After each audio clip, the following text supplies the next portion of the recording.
Hi welcome back to another what I dinner day series. তো চলো আজকে কী কী খেলাম তোমাদের সাথে শেয়ার করি। ফার্স্টে এমটি স্টমাকে খেয়ে নিলাম এই বিট ফ্রুট জুসটা।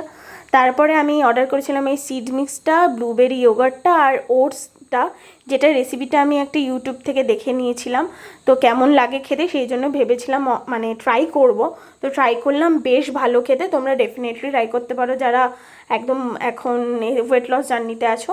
তো তারপরে খেলাম হচ্ছে দুপুরে এই চিকেন রোস্টটা, লাউয়ের ডাল আর 2 রকমের পকোড়া। বাড়িতে তৈরি হয়েছিল, সেজন্য টেস্টও খুবই ভালো ছিল আর প্রত্যেকটা খাবার আমার পছন্দ মতো।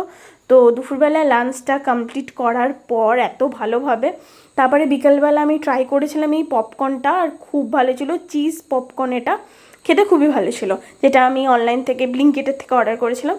তারপরে বানিয়ে নিয়েছিলাম এই স্প্রাউট স্যালাডটা, যেটা খেতে খুবই ভালো ছিল, টেস্টি অ্যান্ড হেলদিও। তো সবাইকে দিয়েছিলাম, সবাই বলেছিল বেশ ভালো, আমি নেক্সট দিনও আবার ট্রাই করব। তো ওটা খাওয়ার পর তারপর আমি ডিনারের জন্য বানালাম বাড়িতে ডালিয়া, আর ঘি দিতে আরও টেস্টটা বেশি ভালো হয়ে গেছিলো। তো খুবই ভালো ছিল। আজকে হোয়াট আই ডিনার ডেটা এখানেই শেষ করছি। নেক্সট ভিডিওতে খুব তাড়াতাড়ি দেখা যাবে।